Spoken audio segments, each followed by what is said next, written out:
यह कहानी एक छोटे से गांव की है जहां दशहरे के समय बड़ी धूमधाम से रावण दहन का आयोजन किया जाता था।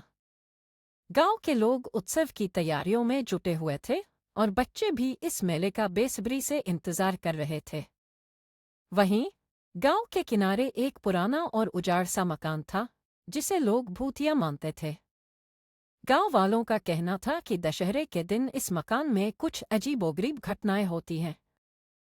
लोग बताते थे कि कई साल पहले इस मकान में एक परिवार रहता था जिनकी दशहरे के दिन ही एक दुर्घटना में मौत हो गई थी। तब से इस घर में भूतों का वास है। लोग रात के समय उस मकान के पास जाने से डरते थे।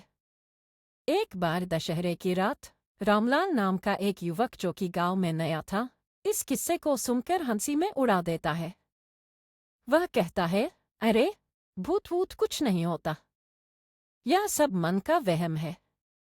मैं आज रात उस मकान में जाऊंगा और देखूंगा कि वहां क्या है।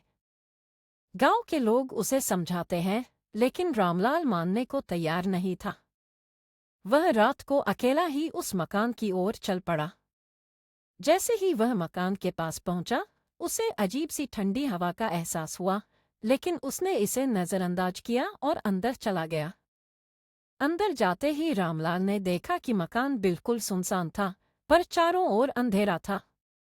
अचानक उसे एक कोने से कुछ आवाजें सुनाई देने लगीं। पहले उसने सोचा कि ये उसकी कल्पना हो सकती है, लेकिन आवाजें धीरे धीरे तेज होने लगीं। वह आवाजें कुछ मंत्रों जैसी थी।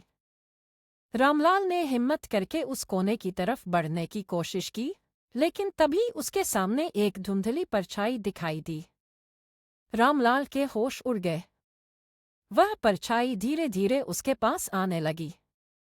रामलाल ने डर के मारे जोर से चिल्लाया और बाहर की ओर भागने लगा।